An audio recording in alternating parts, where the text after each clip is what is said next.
you're up. Mindy Creedy. I'm here. Okay, Uh, you have the uh, floor. Thank you. The last meeting was very well done, and I appreciate all of your attention to investing in River Forest. I left a couple of meetings in the chat room. Hopefully, you can address them. Moving on to my comments for tonight. I'm disturbed by the January 13th edition of the special e-news message. The message endorsed Dominicans' Truth, Racial Healing, and Transformation program. Using the embedded hyperlink, residents were invited to join a series of meetings to understand their whiteness and white privilege. Understanding white privilege doesn't sound like racial healing, it sounds like indoctrination and discrimination. I request the village boards I request the village board to revisit its covenant with Dominicans' Truth, Racial Healing, and Transformation program. I also ask that the author of this e-newsletter apologize for insinuating River Forest is systemically racist. Please give the Diversity, Equity, and Inclusion Advisory Group to identify if and where barriers exist in River Forest for any reason, including but not limited to race. Thank you. Thanks. All right, the next up is Phyllis. Hi there. Sorry, Phyllis Rubin. I'm 411 Ashland Avenue, the Chatterton, which is just south of the Lake and Lathrop site development, and that's what I want to speak to. Now, it's not on the agenda for tonight, and in my recollection was that now was when the board was going to decide to give up the clawback clause. And so I'm really puzzled about why it's not on the agenda tonight. Last month, it also wasn't on the agenda at the end of the month.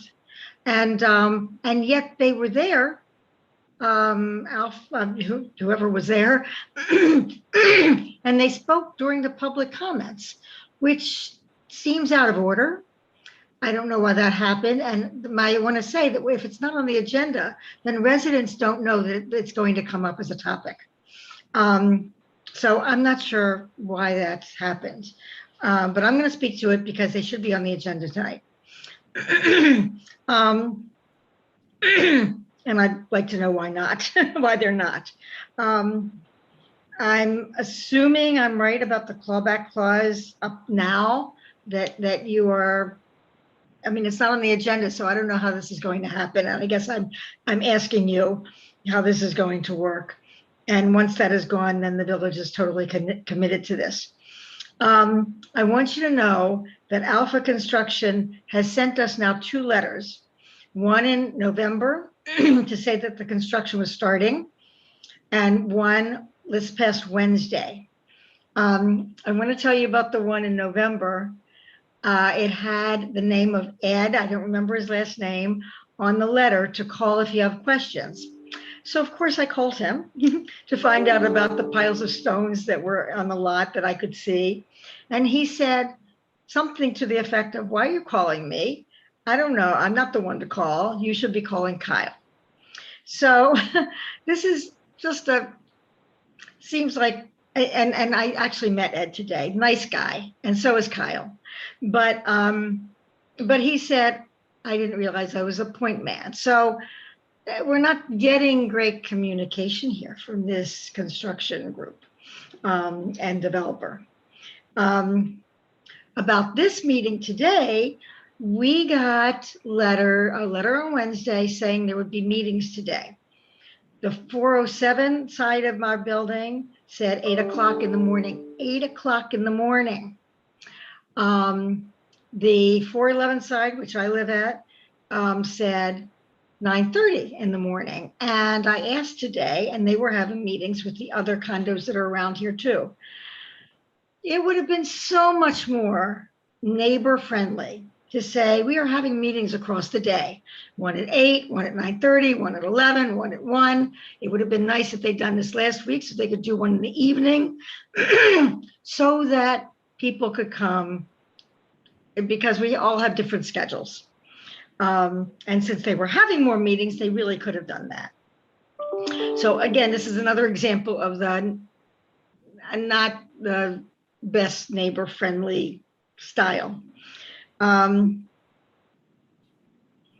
So I think the only other thing I have to say is, walking over at 8 o'clock in the morning, the snow had not been shoveled a long way through. By the 9:30 meeting, it was shoveled. A little path was shoveled. So again, this is part of what we have noticed all along, that only if neighbors complain or the board tells them to do something to clean up a site or take care of it, it doesn't seem to be done on their own. Okay, I'm done. So Phyllis, let me just address two things. One, they're not on the agenda because they need to be on the agenda this evening. As far as where they need to be on from the 23rd, they've met all their obligations. However, with the clawback, we are going to address that in executive session, and so and talk about it in executive session. So we'll provide update to the public once we have discussed that in executive session. And the other thing that I'd suggest, and we all certainly love to hear all the details of the development because it's important for us to hear that. But I recommend, and I'm going to ask Brian, who is our point person? Is it Lisa? Is it John? Who is our point person so that Phyllis knows exactly who to call? Absolutely. Right now, my recommendation is would be Lisa. Lisa Shiner. Yeah. So Phyllis, if you have any questions about timing of the developer or the shoveling of the snow, you're more than welcome to always address us. But I think going to Lisa directly will probably give you much more, probably you'll be happier because you'll get immediate results. Not that we wouldn't be interested, it's just that we meet every two weeks. So that's that. So, okay, my point, thank you. My point though is that they send out a letter to the residents saying call, and then you call and they don't, they can't. Understood. So I'm asking Lisa to look into that for you because you're right, there should be a point person on their side to pick up the phone. So we're gonna get that done. But again, instead of waiting for a board meeting, call Lisa Shiner. All right, I think that ends our public comment. So are you gonna respond to me too, or just Phyllis? Mindy, I don't know what to respond. We have a partnership with Dominican University, and we've spent enormous amount of time and energy over the last year and a half, developing that relationship and committing ourselves to the Truth, Racial Healing, and Transformation framework. And so I don't see us coming off that framework. Nor would I ever recommend it. So I don't know what else more to tell you, other than we are very sensitive to this issue across the board, and if we could do better in how we address it, we'll certainly look at it. So you think River Forest is systemically racist? I didn't say that. So I'm not looking to debate this at right now. I mean, I'd be happy to meet with you at another time. All right, so let's move on to our elected officials' comments. So, Bob? Thank you. Couple of things. I had an opportunity to attend with other fellow trustees the Housing Forward King Day activity. It was a lot of fun. And other than that, I don't have anything else. Great. Ken? I also want to thank the board and all the things you've done and continue to do in honor of Martin Luther King. I had the pleasure of work with a nonprofit that helps minority youth get into college, and so I spent my time with them for the day. But I did hear about everything that's going on and what a lot of the trustees did, and I just want to say I was very appreciative. and that's all. Great, thanks, Ken. I wanted to first congratulate the DEI committee for being named the Person of the Year or Entity of the Year by the Wednesday Journal. It was just thrilling to see that. So that was huge, and I was really happy about that. Also, I last week attended the TRHT, Truth and Racial Healing Transformation meeting, sponsored by Dominican. We had a good group of maybe 20, 25 people from all across the community, a lot from Dominican, but a lot from various faith organizations and such. And much of the meeting was about preparation for the National Day of Racial Healing that Dominican sponsored, which I also attended some of the programs. One of them was a program called Seeing Whiteness that I found to be very helpful and very enlightening. Then I also did attend the day of service that Trustee Isaiah Brandon from Maywood put together, and he did a great job of bringing in elected officials and representatives from various nonprofits from a myriad of communities. We're about 5 communities represented. We put together packs for Housing Forward to be able to give out to people in need, including snacks and water and masks and supportive notes. So that was a really nice event, and I really was impressed at how Isaiah put that together at the last minute, and it really worked. And actually, the final thing I wanted to say is that the plastic bag store is in. It is installed downtown in the Wrigley building. It's only here for 10 days, which means that it's closing January 30th. I've been there. It's exciting and impressive and will leave an impression on you, and I highly recommend that you make it. It's free if you just go in the plastic bag store. You pay a ticket to actually see the film portion of it, which they show several times a day. That's all I have. Okay, thank you. Russ? Okay, thank you. Good evening, everyone. I also want to join in congratulating Erica Bachner, Ken Johnson, and the 43 members of our DEI committee for the Wednesday Journal's River Forest Villages of the Year. I believe it's probably the first time that the Journal had awarded such an honor to a big group of individuals. So kudos to all of you for reaching that, attaining that, and for all the work you do on behalf of the village. The other item I wanted to mention is that the Age Friendly Committee met on January the 12th. I'm happy to say that we pretty much are done with the collection of our surveys from our Age Friendly survey that went out.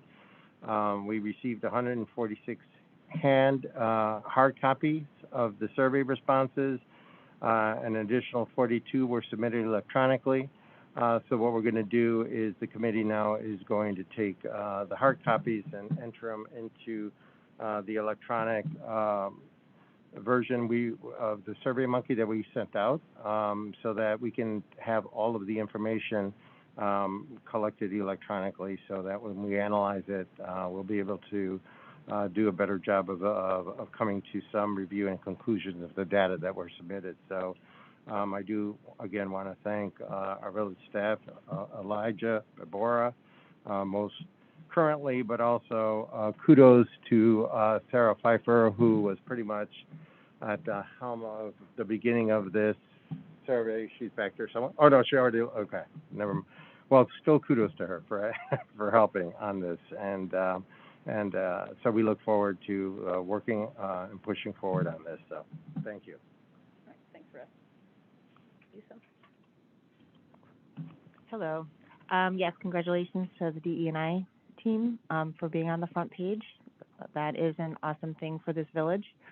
Too, I was with Bob and Erica and Katie in Maywood making snack packs. I'm still worried about those chips because I think they got crushed by the water, but it's okay. But they It did worked out make well. it to the packs because they They were in my did. house all weekend. That's true. And then last but not least, I just want to thank our new fire chief who's working with our new village administrator and their respective teams. So this is a shout out to everybody on working to devise a plan to dispose of old smoke detectors with that plan aligned with the goals of the River Forest Sustainability Commission. I also totally appreciate continuing to look for electronic vehicles and having that plan as part of the comprehensive plan. I appreciate your efforts. Thank you.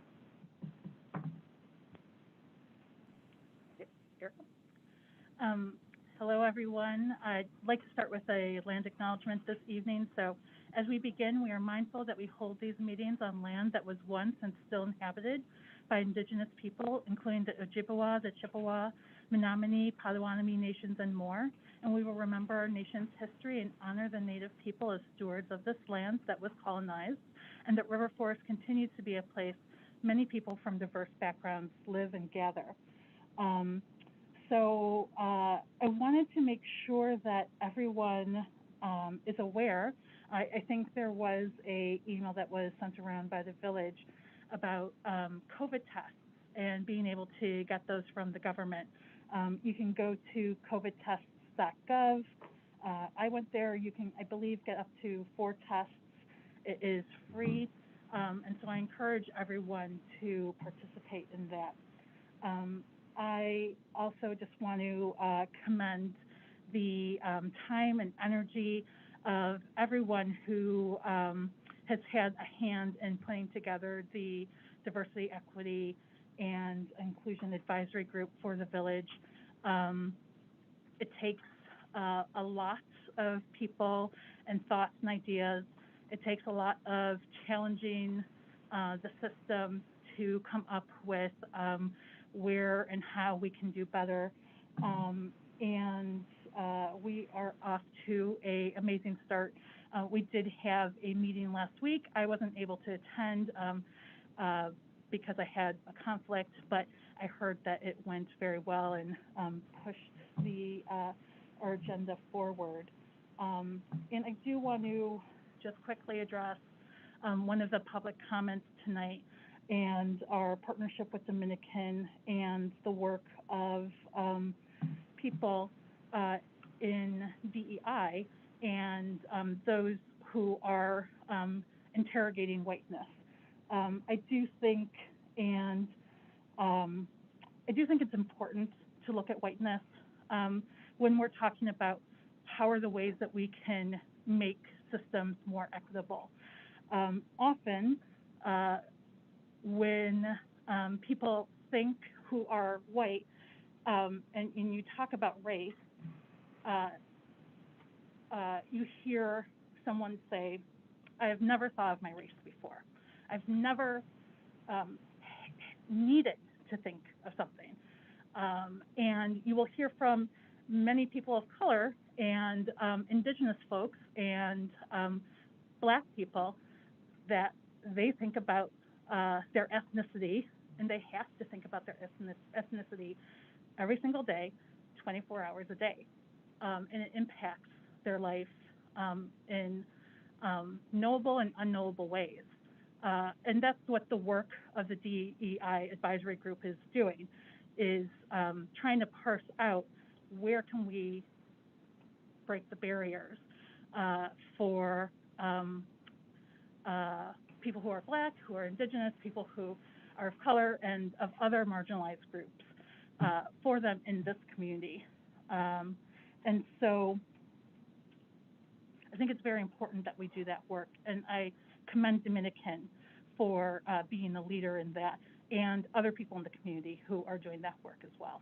And you can't have one without the other. So that's all. Okay. Ken, you want to follow up? Yeah, I forgot. I was also going to do the just about the DEI committee what's been going on.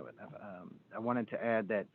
So with our last meeting, we further developed our strategy to proceed, and I think it was reported that we were, maybe only focusing or done a deep dive into the RFP. Well, the RFP is one of the 8 initiatives that we're working on right now, and so I'll give you the 8. So one is obviously the RFP, and all these are in their beginning phases. The second one is employment and HR. The third one is purchasing and suppliers. The fourth one is housing.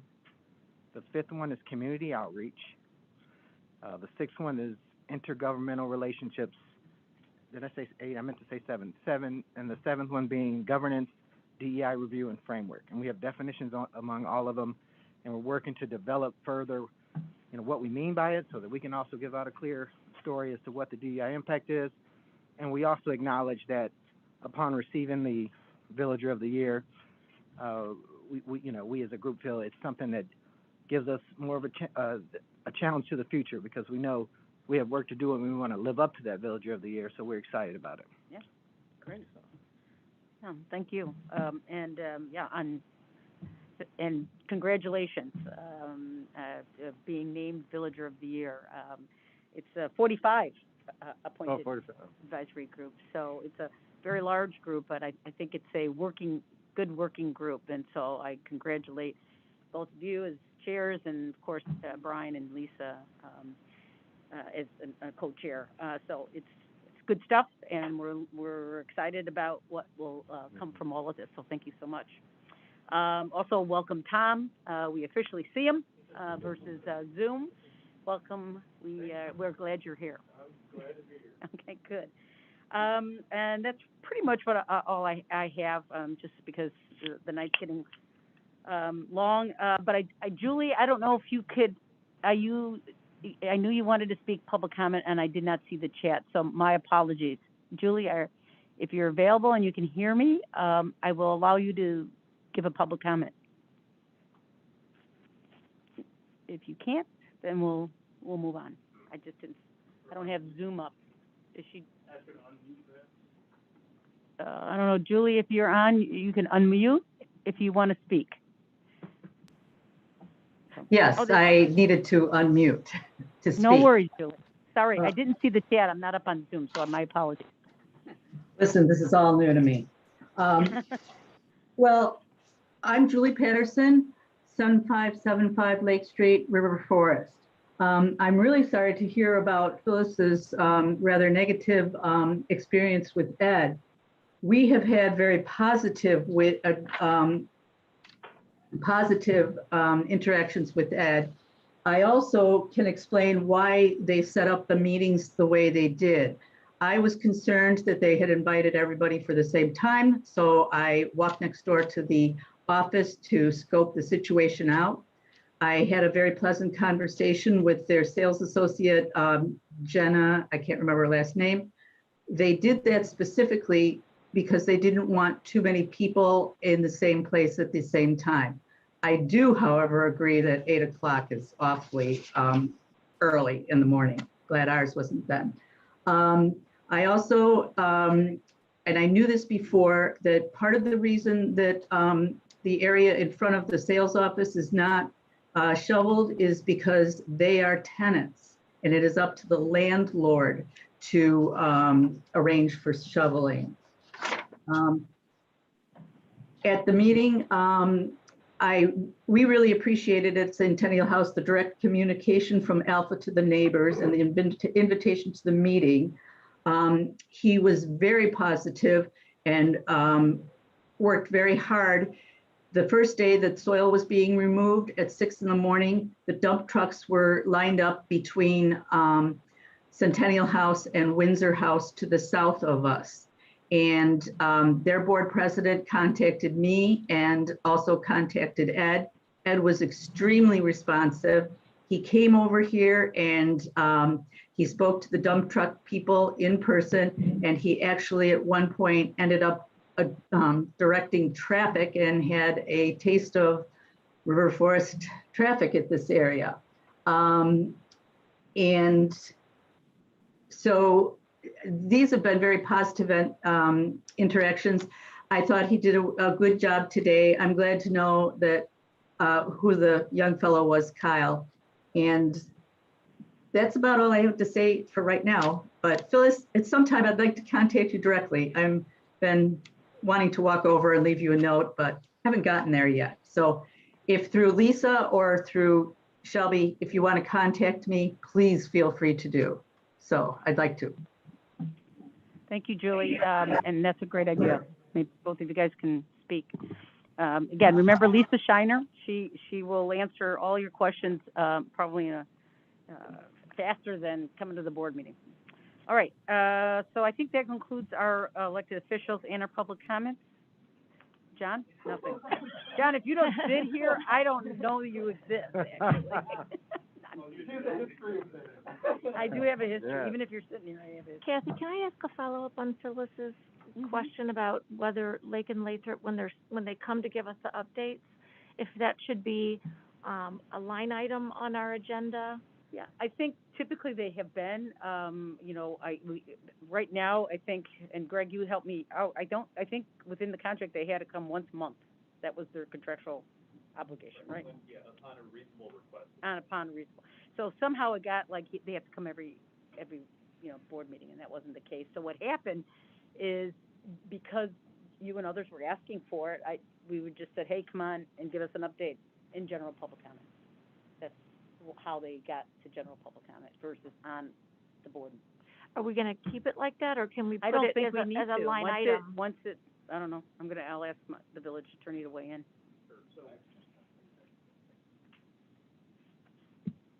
Yeah, so, if the village would like them to, board would like them to continue to come, you can request that. And they should come when you request, basically. So if it's a monthly or bi-monthly update, once they begin construction, that would be appropriate. It's a reasonable request. You can't demand that they be here at Village Hall every day, updating you constantly. As construction, hopefully begins, they probably don't have to provide as many updates as they did in getting up to that point, would be my guess. Yeah, and I would just think, and I think you would agree, I mean, if we start the precedent, I mean, we just don't want to treat them differently than we would treat any other developer, I don't think. Because once, the project is handed over to them, I mean, we're out of, other than the fact that they have planned development in place, like any developer would have a planned development in place. Yeah, I guess I was speaking to, I heard Phyllis's concern that they don't know if Lake and Lathrop are going to be at our meeting and speak unless it's on the agenda, and if they wouldn't have expected them to be in the resident public comment. So Again, that landed on me.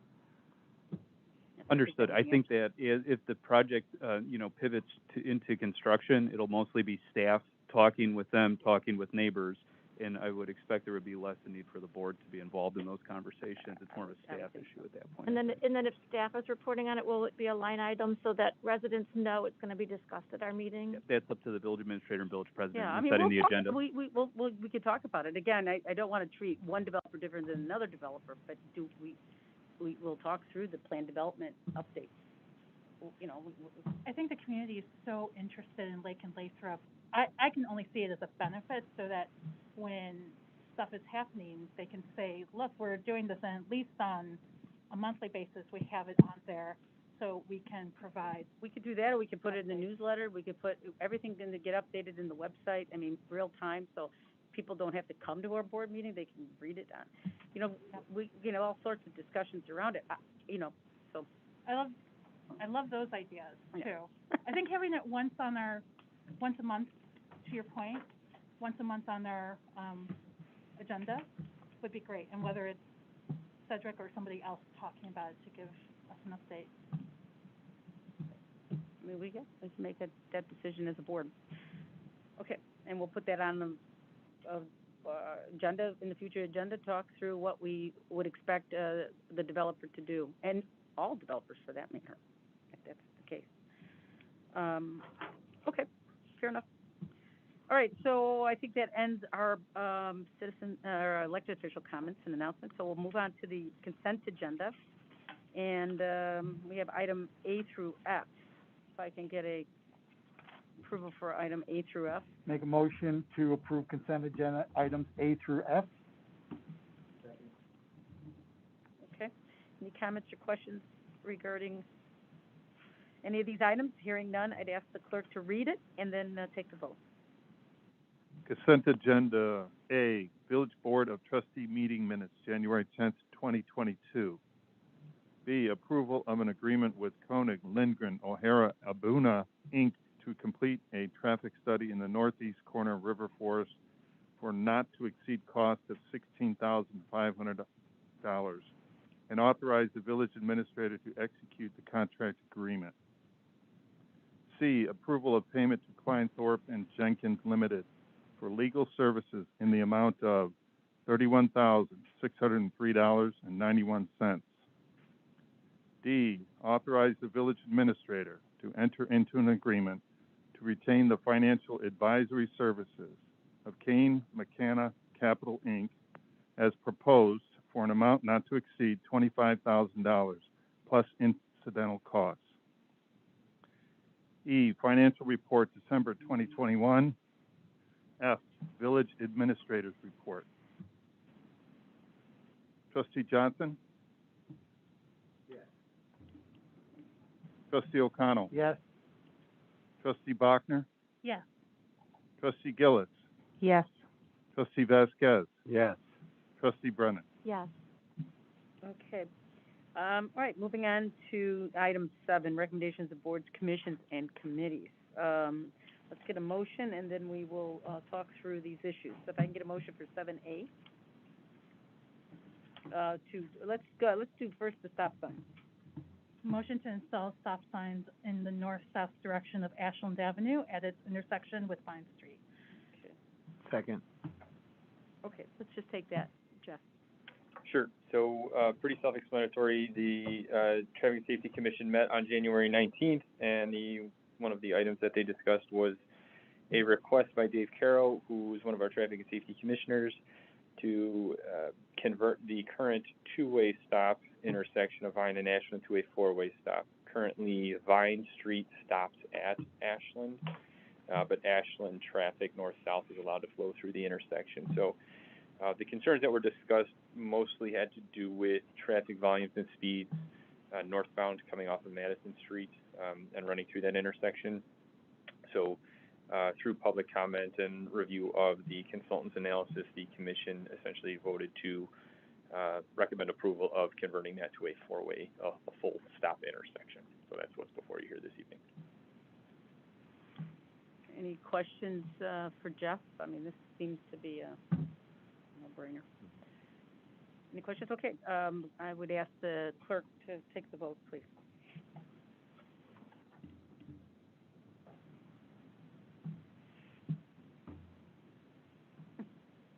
You can just yell. Battery, yeah. No, it's not the banner. Oh, it's on. Here. It's on. It's on. Yeah, we both heard it.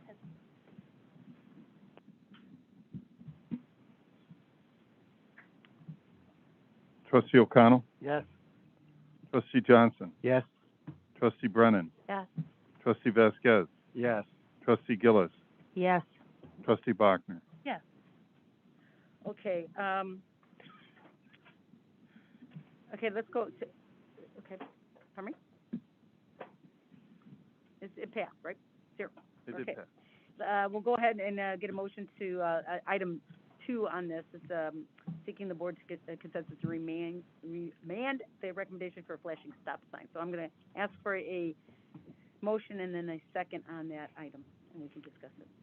I'd like to make a motion to seek board consensus to remand the recommendations for flashing stop signs at Washington and Keystone back to the Traffic and Safety Commission. Just that first one? Yeah, just the first one, thanks. Second. Okay. So, Jeff, do you want to explain? Sure.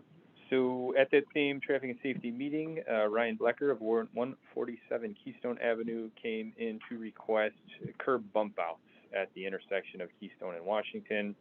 Curb bump outs being kind of at the corners is what you see on Chicago Avenue at some intersections, Lake Street. We've got some down in Madison as well. The concern was Keystone and Washington is a four-way stop already. The concern was that there are a lot of vehicles, anecdotally, that disregard the stop signs. We've got similar issue to what we discussed a couple of months ago on Chicago at William, where there's a parking lane that some folks tend to use as a kind of passing lane, if you will. So you have more vehicles entering the intersection than should be there. So the initial request, again, was for curb bump outs to help stem some of those issues. Due to the high cost of bump outs and the need for further kind of analysis and potential incorporation into a larger project. The idea was to continue to pursue that, and we will be going back to the Traffic and Safety Commission with some additional kind of temporary bump out ideas, if you will. But in the meantime, what can be done to help make that intersection a little bit safer? So one of the ideas that was discussed was to install a flashing stop sign in the east-west direction on Washington Street at Keystone Avenue. That wasn't the original request. That was just one of the things that was discussed and then ultimately voted voted for, and it ultimately recommended to be approved. Subsequent to that discussion, Mr. Blecker and one of the commissioners have contacted staff indicating that they had a misunderstanding of where that flashing stop sign was to go and are not in favor of putting it at Keystone and Washington. So essentially, we're just looking to bring that back to traffic and safety for further discussion, make sure everybody's on the same page. Long story short, he doesn't want it, so we want to look at something different. All right, very good. All right, let's take the vote. What was the reason why he didn't want it? Just wasn't part of the initial request and preferred not to have flashing signs out his window. Yeah, okay. Yeah, please, John. Any questions? No, go ahead. Trustee Vasquez. Yes. Trustee Gillis. Yes. Trustee Bachner. Yes. Trustee O'Connell. Yes. Trustee Johnson. Yes. Trustee Brennan. Yes. Okay. And then the third item on this is, can I get a motion and a second for the third item? Seeking consensus to install. Motion to seek board consensus to install a flashing crosswalk sign at Washington Boulevard and Forest. Can I hear a second? Second. Okay. Jeff? So essentially, again, not necessarily part of the initial request, but due to the fact that we're talking about this intersection and the two adjacent parks to this intersection of Forest and Washington, the idea of putting the flashing crosswalk signage at that location came up and was voted for approval. Basically, we're looking at what we have at Lake Street and Forest. The flashing stop sign where a pedestrian can hit it, it flashes brightly until they're through to notify drivers. So that is this item. Okay. Any questions on this motion? Hearing none, I'll ask the clerk to please take the vote. Trustee Gillis. Yes. Trustee Bachner. Yes. Trustee O'Connell. Yes. Trustee Johnson. Yes. Trustee Brennan. Yes. Trustee Vasquez. Yes. Okay, before we move on to the next item, I did want to say this earlier in the consent agenda, but I know Gary Williams, who is on the phone here, sent us a long letter indicating some of the things that he'd like us to look at on the traffic study. And I was remiss of saying anything, but I'd like us to make sure that we, consider all of what Gary said in his email. So just to be on the record on that. Certainly, and it's definitely on staff's radar and something we will address. One of the discussions that we recently had coming out of some of this, and I'm sure you'll recall, this is the second time we brought this forward for approval, yep. This study. The first time we brought it forward for approval, and there were some additional comments and questions and concerns that a different resident had asked us to incorporate. So that's why we're bringing it back for approval. And now we've got some additional ones. So in light of kind of alternative viewpoints on this from residents, and in light of some of the requests that we've had at the Traffic and Safety Commission, one of the things that staff is looking for some direction from the board on is, we'd like to move forward with this contract as it is, but also potentially do a more comprehensive village-wide study to, in part, incorporate Mr. Williams' comments, but also address anything else that we have going on in town. The Vine and Ashland issue that we just discussed a little bit earlier, that has to do with traffic coming off of Madison Street. We had a similar issue at the last meeting. So some of these things are a bit repetitive.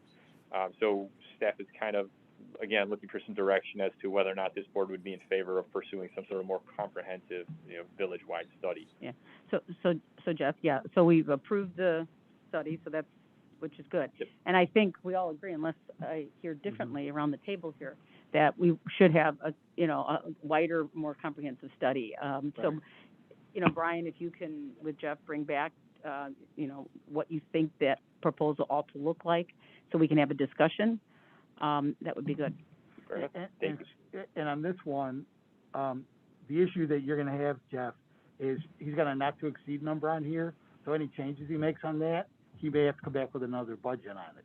So do we want to give him any leeway on the 16.5, or? Well, I don't think you're gonna change this study, are you? The idea would be, at this point, Trustee O'Connell, to proceed with this study as currently laid out, and then if we do a more comprehensive village-wide study, we would still take the findings from this report and incorporate it, so that's when we would also incorporate any additional requests that come in. So, great. Okay, so I just have one other thing. So 2 years ago, Lisa helped me out here.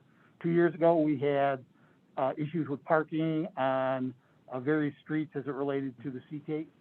Was there a study that we did as part of that could be incorporated into this, or are we starting at square one? Are we talking the comprehensive, the commuter parking study? Certainly, anything we have from that, anything we have from the safe walking routes to school study, any more comprehensive, both of which were done by KLOA as well. Any of that stuff, we would certainly work into the village-wide traffic study to help inform us. Okay, great. So just so to, I guess, conclude it, so from Gary's standpoint, who's on the phone, so a lot of these questions and issues could and will be addressed through more of a comprehensive look, which we're going to look at this corridor as well. Certainly, there are also other folks who are kind of waiting for this to take place too, so we don't want to hold off too much either. So we'll try to kind of get both of those taken care of at some point here. All right. So yeah, thank you, Kathy and Jeff. Appreciate your consideration. And if KLOA had any comments or questions on my comments, I'd be just happy to talk with them. Yeah, sure, Gary, and we'll connect, Jeff. So if you can work that together, that would be great. Certainly. Thanks. Great, thank you. Yep. All right, so let's move on to 7B. If I can get a motion to approve 7B. Motion to approve an ordinance granting requested variance to section 10.11.8 of the zoning ordinance at 1111 Bonnie Bray Place. Second. Okay.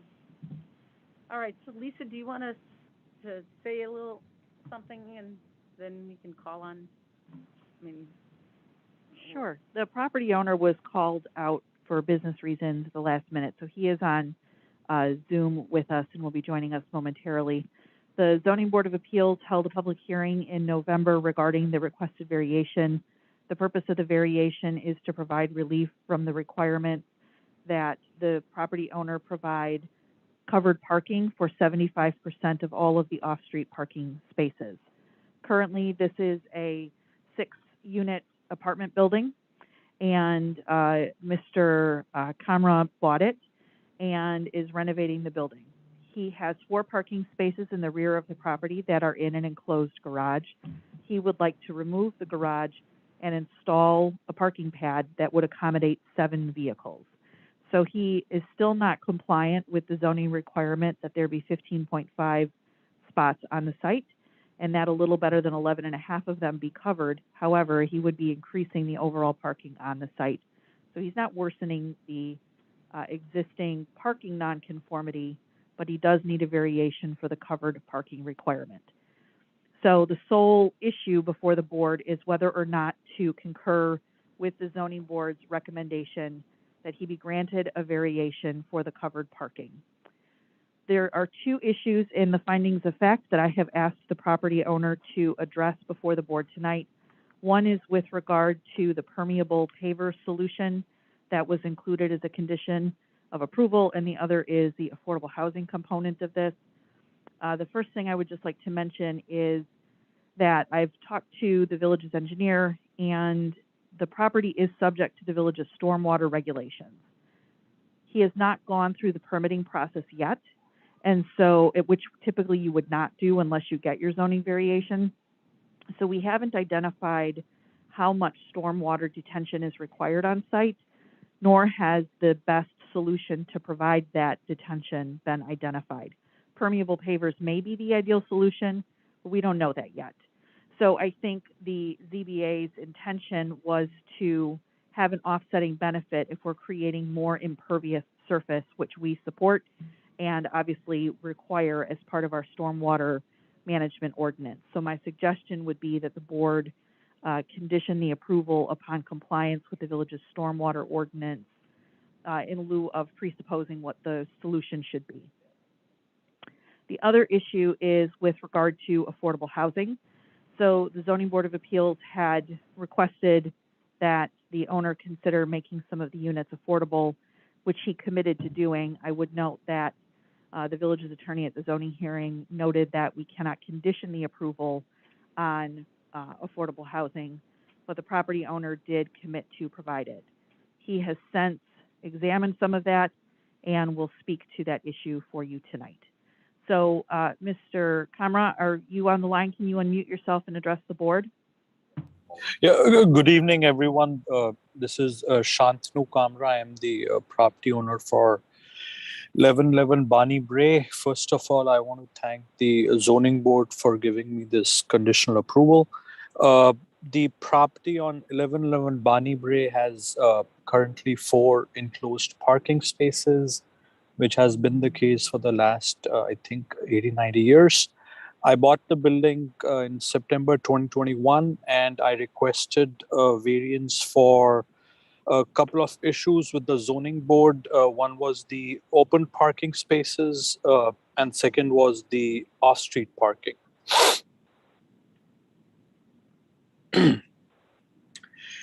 The current proposed zoning variation is to demolish the existing frame car garage on the east side of lot 14, which is 1111 Bani Bray, and replace it with an open parking pad for 6 cars.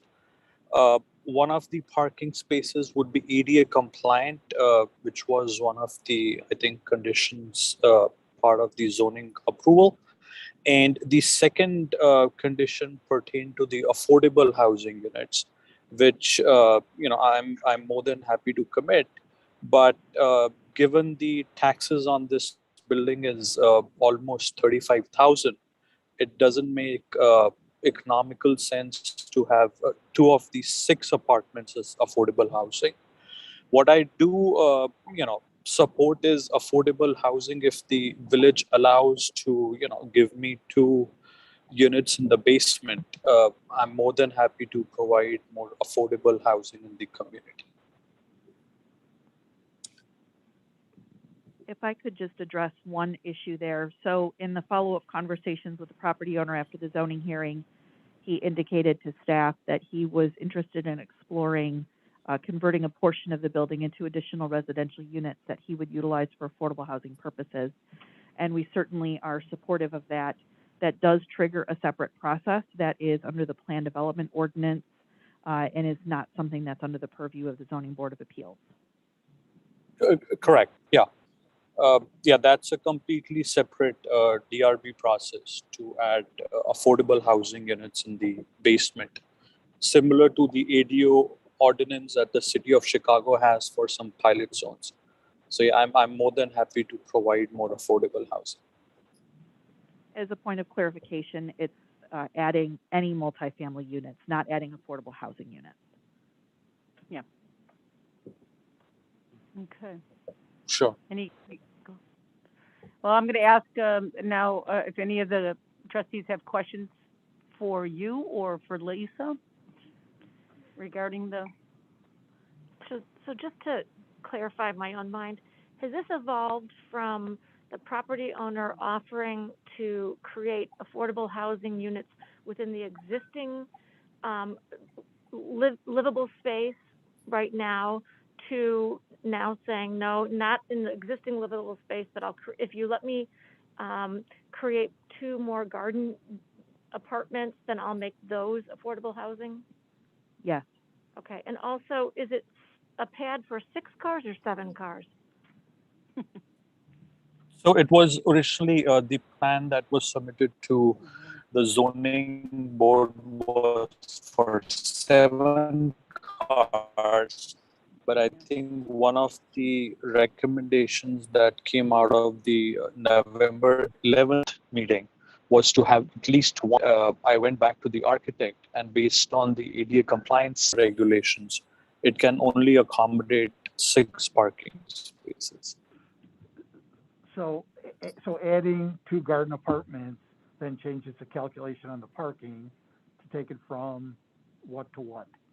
So at the end of the day, the garden apartments is subject to plan development. It would potentially increase the required parking on the site, and that would all have to be vetted by the DRB as part of a plan development application. So that's not what's before the board tonight. So it sounds like we're dealing with 2 issues. And the question is, can we really address the first issue without talking about the second? Because if we give him the go-ahead now, he's just gonna turn around, he's gotta go back to DRB, correct, on the garden apartments, and we have a whole nother situation. So I don't even know why this is on the agenda then. Well, because he wants to put parking in.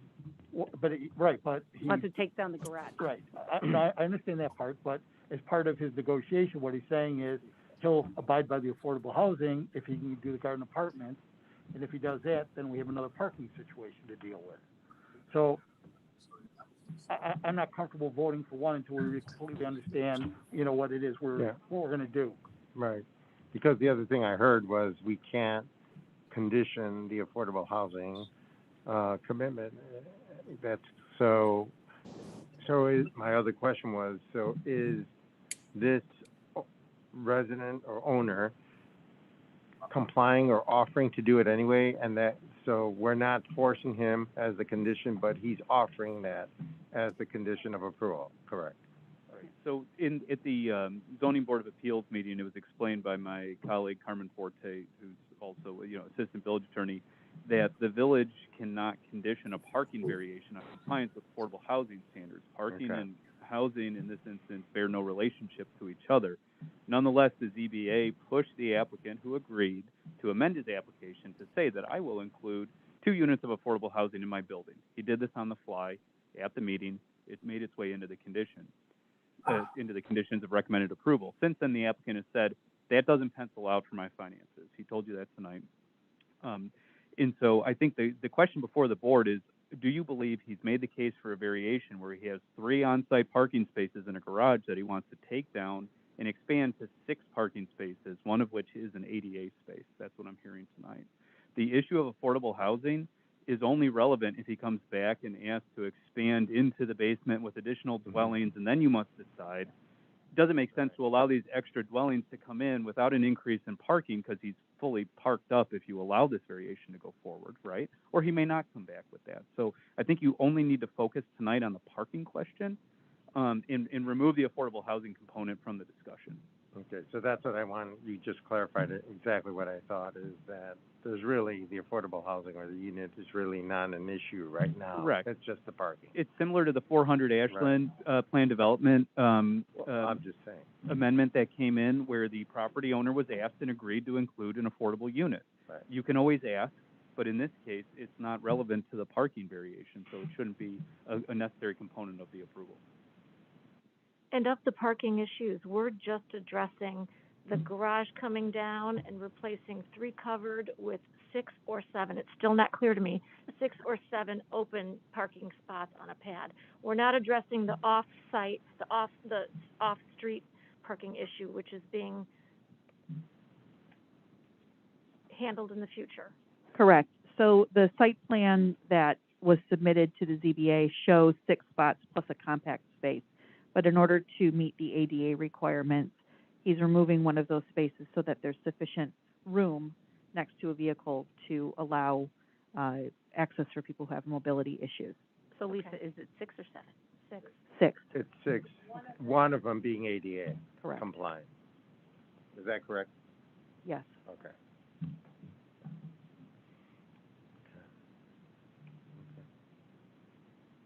Okay. All right, so that's. Actually, I have one question, sorry. Yeah. Is, do we know if when they, because I actually, have, when they're taking down the building and they're putting a parking pad, is that going to be bigger? Are we losing like permeable space by doing this? Yes, but that's where the stormwater management requirements are triggered, that there needs to be an offsetting factor of detention for the new impervious surface. Are we losing any trees?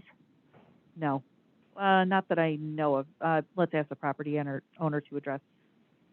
No, the part of the garage and the backyard doesn't have any trees. So we are not losing any trees in the community. Thank you. Sure. Okay. All right. And we have a recommendation what is the recommendation from the commission? Sure. So the recommendation is to grant the variation requested. My suggestion is only to put a fine point on condition number 2, or I'm sorry, excuse me. Yep, condition number 2 that addresses the fact that it must be constructed from concrete and permeable materials. I think it presupposes a solution, and we just want to go through the process with the property owner through permitting to identify the appropriate stormwater solution. But the point being, he's subject to those requirements even without this condition, so we can leave it in there. I'm just concerned it muddies the water a little bit because I don't want it to be confusing that this is the only solution we will accept if in fact there's a better or more economical solution that can be achieved through the permitting process. So I would just would just revise the condition that he comply with the village's stormwater ordinance. Okay, And then delete, so the condition number 2 would be modified and condition number 4 would be deleted, as noted in the findings of fact in your packet. Okay. and Change our so motion now, then? is the ordinance reflective of what you're adding in, Lisa, or no? You'd It needs have to to be modify. amended, is what, Who or, moved it and seconded it? okay. Did you move it? No, So- Lisa moved, right, and I seconded. So I think what Lisa Shiner Right. is saying is to modify the ordinance Correct. to say, what she just said, take out 4, I still, I have a question. Chief, Okay. so you're not how's modifying. the parking situation up there at night? Is it bad? No, okay. I mean, this is a pretty big variance. I mean, you know, it's over 50%. So, pardon me? I'm sorry, I didn't hear you. It's a good variance. The variant, this is a big variance. This is over 50%. So we have to think Parking. about parking. So we have to think about this and things that we're gonna do in the future, because we're gonna set some precedent here, so. Could you tell me what you mean by 50%? Because he's increasing the parking, not getting But it he- where it needs to be, but he's at least increasing it. That's exactly the point. He needs to be at 15.5 and he's at 7.5. He's taking it to 7.5. So he's making it better, but he's still getting a variance for over 50% of what he's required to have. But but it's already that way. How can it be a variance for something that already exists? Because he's coming in and he's changing the use. So he's got to come to us to make the change in it. So when he does that, he opens the book, and the book says what you need is 15.5, and so he's going to provide 7. So we're giving a variance for I don't that. think that's what we're voting on tonight. Yeah, we are. We are. So, Yeah, we are. That's That's exactly exactly what what, we're voting on. Bob's got it. I thought we were going from enclosed to But I think open. where you miss Katie, and it's easy to miss, so he's saying that he's already, non-compliant Right. for parking, Right. woefully non-compliant. So, by having just 3 covered parking spots. So now that he's, asking for a variance because he's changing the use, if anybody was to build that building right now, they need 15. And he's saying, well, I'm going from 3 to 7, 6, whatever that is. Yeah. With one being ADA compliant. Right, but I thought that he still is going to be required to make up the difference with off-street parking, but we're not addressing that yet.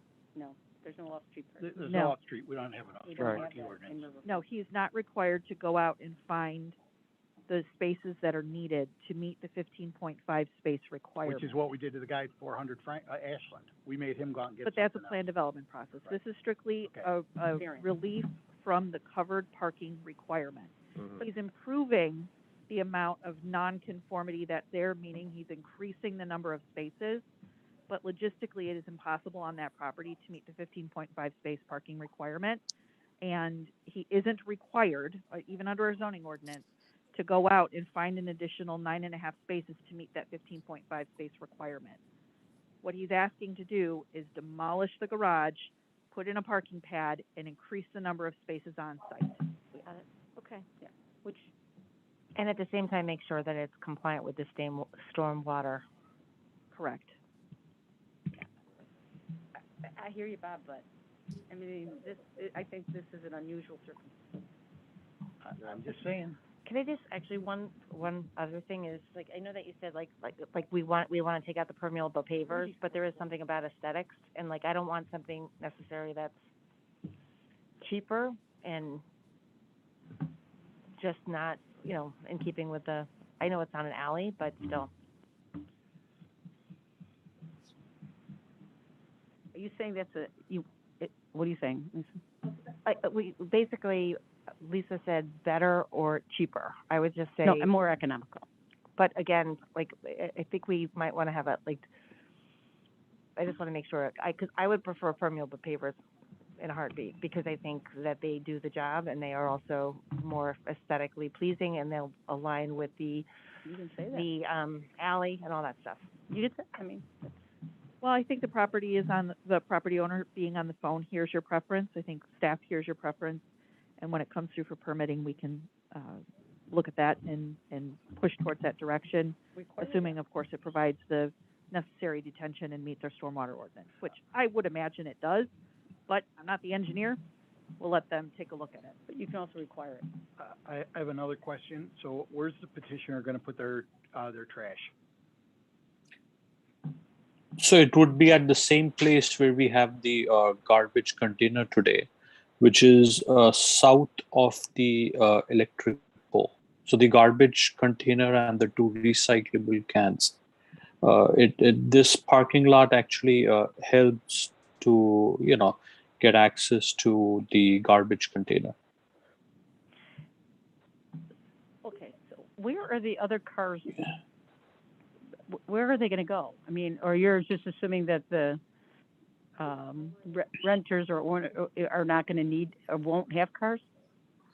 I mean, so in the current parking layout that I submitted, which we have 6 parking spaces with 1 space bigger and being ADA compliant. Each dwelling unit or each apartment comes up, it comes with 1 parking space, which is an open parking space.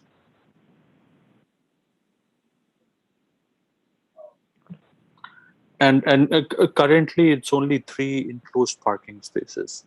So with this variance, I mean, I certainly don't meet the 15 and a half, but this is a non-conforming building. I guess it's the way you look at it.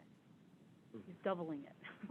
Yeah. But I think in my humble opinion that 15 and a half is for any new construction multi-family dwelling. And I mean, at this point, I'm not building a new 6-flat apartment building.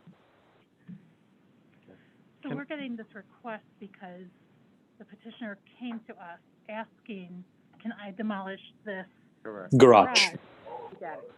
We wouldn't be seeing this otherwise. That's correct. Would, if everything were status quo, there would only be 4 garage spaces for this. That's correct. Yep. Can I just ask a quick question with regard to the ADA compliant space? Sure. Could you just elaborate what that actually, I understand it's more space, but is that also, for only disabled individuals, or is that just an open space, or how does that get defined or used by the residents? So the open parking space, as it relates to ADA compliance, has a bigger width, and it has to be the one that's most accessible. So this would be the parking space that's on the eastmost side, on the south, which is the left part of the building. So that someone who has, who's disabled, he gets that parking spot that is, most accessible and has a bigger width than the other parking spaces. So is each parking space assigned, sorry, Bob, is each parking space assigned to a unit right now?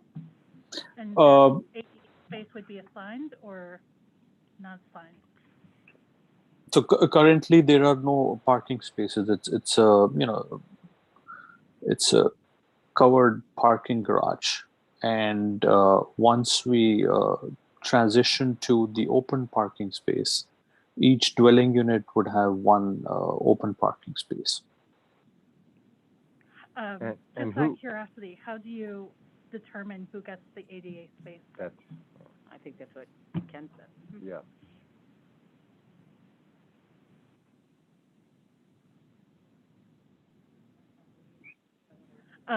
How do you determine who receives the ADA space? Who is assigned that space? So if one of the 6 tenants does have, a disability, as per the Americans with Disabilities Act, and I'm a physical therapist by trade. So yeah, if someone has, a physical impairment, then he gets to keep that parking space. What if, can I ask this? What if there's nobody who has a disability, and then someone moves in, has it, like a couple, Sure. and there's a husband and wife, for example, and then the wife becomes disabled, but someone's already using that other space. How are you gonna, are you planning, I guess evict that person or what? No, not if. So how I would, so this is, more from a property management perspective, and I appreciate the comment. What I typically do is that I would not assign a parking space to, so you have a, valid point that, hey, today none of the 6 tenants have a disability. And what if, somehow tomorrow, one of the tenants gets disabled and he wants that ADA compliant parking space to be assigned to him because now he has a special condition. And so at that, I mean, I would keep the parking lot, there is an addendum I add saying that, hey, in the future, if different residents in the building have a need for the ADA compliant parking space, then we would be flexible and committed to help the other residents in the building. And So Lisa, I assume this plan hasn't been vetted by anybody in engineering yet? It has not come in for permits at this point. Okay, because I think there's a couple of, so as the petitioner was talking, there's a couple issues. He suggested that the ADA spot was going to be on the southeast corner, which is actually the furthest one in the compact spot. I would think it'd probably be in the southwest. And given the fact that it's going to be ADA, it requires more space than what's provided here, which may knock out the compact spot. That's what he's saying. Yeah, that's why it reduced from 7 to 6. Yeah. Okay. Is where the confusion is coming. But this, yeah, and as it relates to the southeast versus the southwest, parking space being ADA compliant, as per my architect, she said that it's the southeast that's the easiest parking space, and it it's the most accessible for someone with disability. But I have no issues getting it vetted from the village engineer when it comes for permitting. so there's a lot of kind of things that we're adding from a permit standpoint, but I think we should be cognizant of it. Like I think to your point, we have to make sure that the spot's in the right spot. Sure. Going through permitting, we want to make sure it's not just economical for petitioner, but it's pleasing and Aesthetically, yeah, enhances the So somehow we have to. I don't know. I think we should consider that.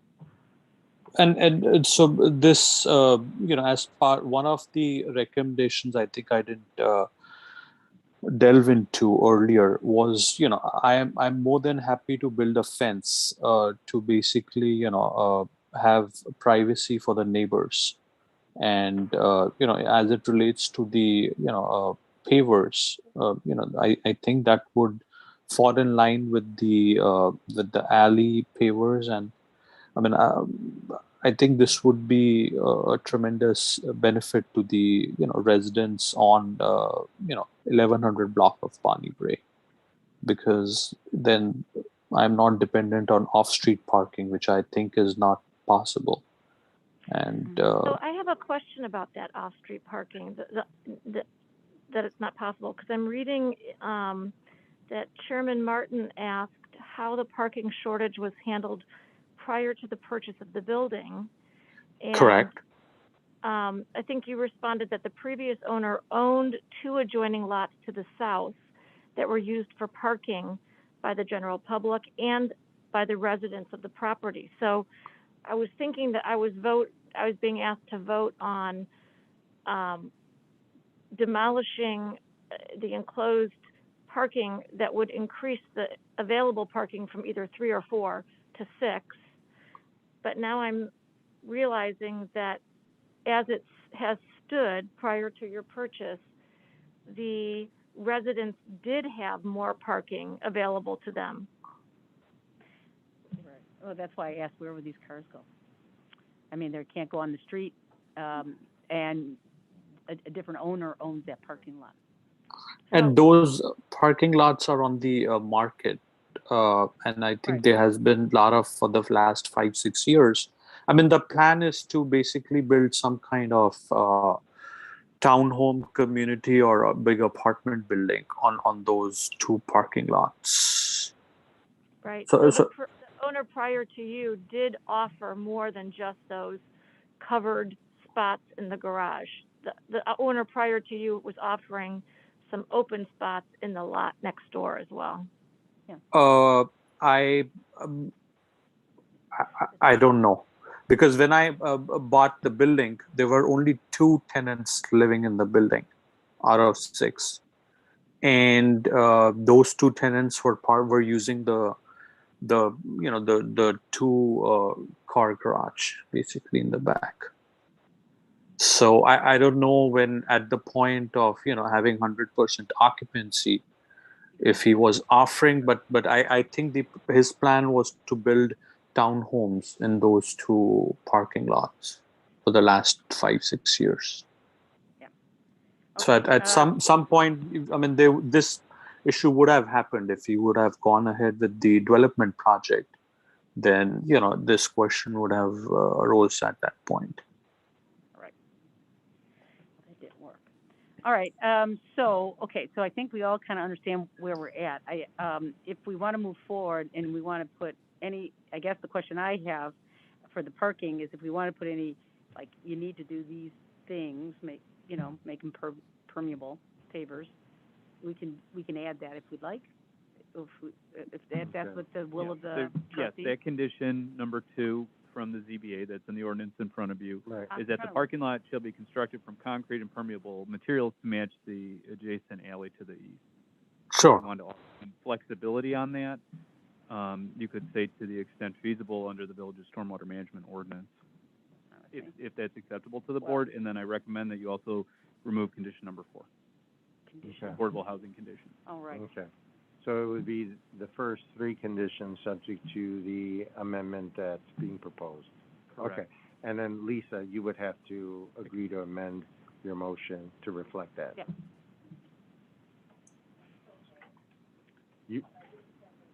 No, that's okay. I just want say you either for the agree or you don't record. agree. Yeah. So since you made the Do you motion. agree to amend your motion to which? To reflect what to reflect. Greg, the attorney, just said. Can I just say Yes. that? Yes. Hi, I agree to amend my motion as defined by our village attorney. Okay. And I would also agree, since I seconded, I would agree to the amendment. Thank you. Now the amended ordinance is before the board, ready for a vote when it's time. All right. Any further questions for Lisa Shiner or the owner? Okay, hearing none, I'd ask the clerk to take the vote. Trustee O'Connell? No. Trustee Bachner? Yes. Trustee Gillis? Yes. Trustee Vasquez? Yes. Trustee Brennan? Yes. Trustee Johnson? Yes. All right, it's approved, so, good luck. And, well, hopefully we'll see you back, at our board table with the affordable housing. Yeah, I completely appreciate it, and I look forward to doing a good job in the community. Okay, very good. Well, good luck to you. Yeah, All thanks. right. Okay, so now we're moving on to 9A, new business. If I can get a motion, Well, a second. I move to approve an ordinance providing for the issue of not to exceed 550,000 general obligation limited tax bonds series 2022 of the Village of River Forest, Cook County, Illinois, for the purpose of paying for public infrastructure projects within the village, providing for the levy of a direct annual tax to pay the principal of and interest on said bonds. Second. Rosie. Hello, everyone. So we had a public hearing at the last meeting on January 10th to take any comments regarding this bond issuance. We do this every other year. It's part of our village's debt service extension base. So this year, we solicited bids to several local financial institutions, and we received several bids on January 20th. And again, we awarded Forest Park National Bank they came in with very good competitive interest rates again, 0.65% and 0.95% in the second year for the 2-year issuance. So today we will do a bond closing. We will sell the bonds on February 16th. So tonight we're recommending you approve the ordinance for the issuance of not to exceed the $550,000. Seems reasonable. Any questions for Rosie? Okay, hearing none. John, if I can ask you to take the vote. Trustee Johnson, Yes. Trustee Brennan, Yes. Trustee Vasquez, Yes. Trustee Gillis, Yes. Trustee Bachner, Yes. Trustee O'Connell. Yes. Okay, passes. All right, very good. So that concludes our, our open session. We need to go into executive session, so if I can get, Make a motion to enter an executive session under Illinois ILCS 120/2C5 to discuss the purchase of lease of real property for the use of the village, including whether a particular parcel should be acquired, C11, and litigation involving the village that is pending. Second. okay. So, President Ducey, are we going to go back into open session after we are. executive session? So then we will mute the lines and empty the room here, but we'll leave the Zoom and the YouTube up so that we can rejoin it after executive session. I think that's our best option. yeah, I would go, just, if anybody wants to rejoin us, put it up. We could, they can come back to this line, but we don't know. Is there any place you could put them in a separate room? Yeah. Like another Zoom? Uh, Put them in a waiting room? Not at this point, no. But, No.